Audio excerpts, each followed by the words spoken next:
AP CM Jaganmohan Reddy ప్రవేశపెట్టిన ఆడదాం ఆంధ్ర కార్యక్రమంలో భాగంగా కళ్యాణదుర్గం మున్సిపాలిటీ పరిధిలో 11వ సచివాలయంలో 23వ వార్డు తరఫున కౌన్సిలర్ అర్చన ప్రారంభించారు.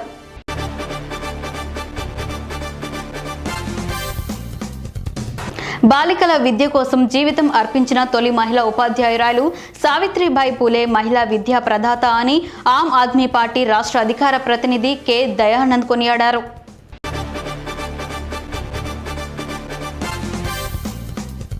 ప్రతిపక్షాలపై సీఎం జగన్ తీవ్ర వ్యాఖ్యలు చేశారు. ఇవాళ కాకినాడ సభలో ఆయన మాట్లాడుతూ రాబోయే రోజుల్లో ప్రతిపక్షాలు కుట్రలు కుతంత్రాలు తెరతీస్తాయని అప్రమత్తంగా ఉండమని కోరుతున్నా అని పేర్కొన్నారు.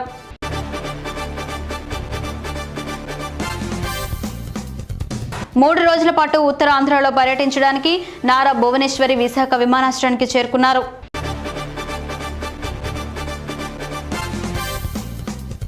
కామారెడ్డి జిల్లా కేంద్రానికి చెందిన బీజేపీ సీనియర్ నాయకులు జాతీయ censor board member Bharatiya Janata పార్టీకి రాజీనామా చేసి మాజీ మంత్రి షబ్బీర్ అలీ సమక్షంలో మంగళవారం కాంగ్రెస్ పార్టీలో చేరారు.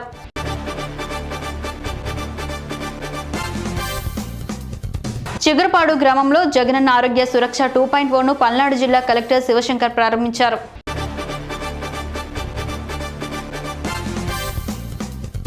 గోగులపాడు గ్రామంలోని శ్రీ నీలకంఠేశ్వర స్వామి గ్రౌండ్ నందు నిర్వహిస్తున్న వైఎస్ఆర్ మెమోరియల్ రాష్ట్ర స్థాయి నియోజకవర్గాల టెన్నిస్ బాల్ మరియు T20 క్రికెట్ టోర్నమెంట్ పోటీలను ఎమ్మెల్యే కాసు మహేష్ రెడ్డి ప్రారంభించారు.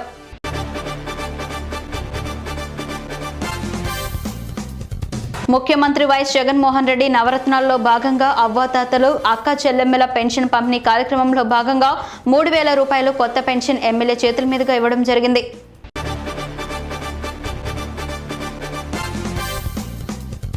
జగనన్న పెన్షన్ కానుక అందజేసే కార్యక్రమంలో భాగంగా ప్రతిపాడు నియోజకవర్గ ఒక నూతన నాయకుడి చేతుల మీదుగా వృద్ధులకు జగనన్న 3,000 పెన్షన్ కానుకను అందజేస్తుండగా స్థానిక నాయకులు అడ్డుకొని హంగామా చేశారు.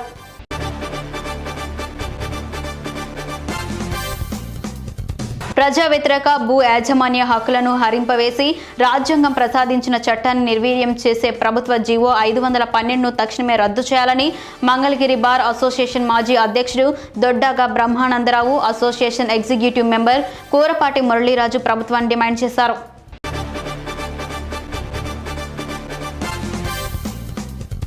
ఆచంటలో చంద్రబాబు బహిరంగ సభలో ఈ నెల 7వ తేదీన పాల్గొనున్నారు. ఇక్కడి నుండే ఎన్నికల శంఖారావం పూరించనున్నారు.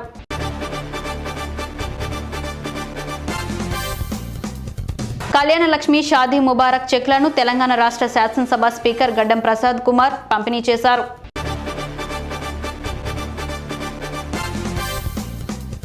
నూతన సంవత్సర శుభాకాంక్షలు సైబరాబాద్ సిపి అవినాష్ మహంతి ఐపీఎస్ తెలంగాణ రాష్ట్ర ప్రజలకు సిబ్బందికి తెలిపారు.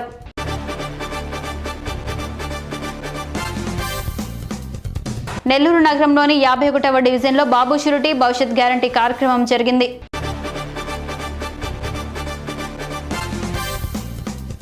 మత్స్యకారుల అభ్యున్నతికి ప్రధాని నరేంద్ర మోడీ ఎంతగానో కృషి చేస్తున్నారని కేంద్ర మత్స్య పశుసంవర్ధక శాఖ మంత్రి పర్షోత్తం రూపాలా అన్నారు.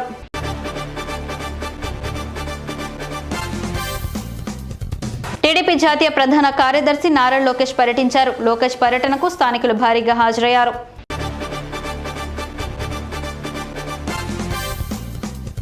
వైఎస్ జగన్మోహన్ రెడ్డి ముఖ్యమంత్రిగా బాధ్యతలు చేపట్టిన నాటి నుండి అట్టడుగు వర్గాల అభ్యున్నతే లక్ష్యంగా పాలన సాగిస్తున్నారని ఆంధ్రప్రదేశ్ శాసనసభాపతి తమ్మినేని సీతారాం పేర్కొన్నారు.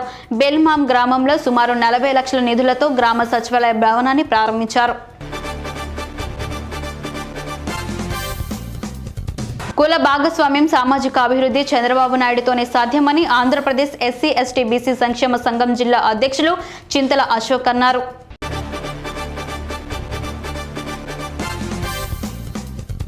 ప్రైవేట్ కార్మికులతో పారిశుద్ధ పనులు నిర్వహించేందుకు మున్సిపల్ అధికారులు చేసిన ప్రయత్నాలను సమ్మె బాట పట్టిన కాంట్రాక్ట్ అవుట్సోర్సింగ్ కార్మికులు అడ్డుకున్నారు.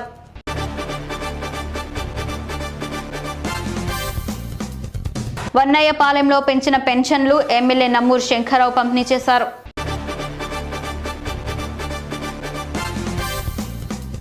పెదకురపాడు మాజీ శాసనసభ్యులు కొమ్మలపాటి శ్రీధర్ ఇంటింటికి వెళ్లి అక్కడి ప్రజల సమస్యలను అడిగి తెలుసుకున్నారు.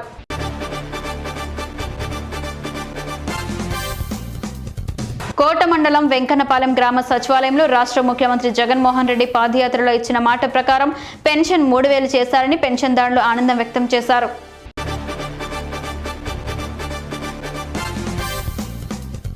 రాష్ట్ర ప్రభుత్వం అంగన్వాడీ ఉద్యోగుల 5వ తేదీ లోపల సమ్మె విరమించాలని డెడ్లైన్ విధించింది.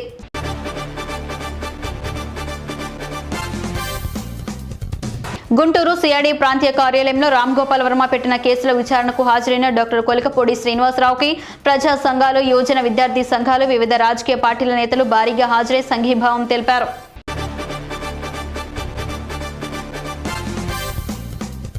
తమ న్యాయమైన డిమాండ్లను తీర్చాలని అంగన్వాడీలు చేస్తున్న సమ్మె నేటితో 21వ రోజుకు చేరుకుంది.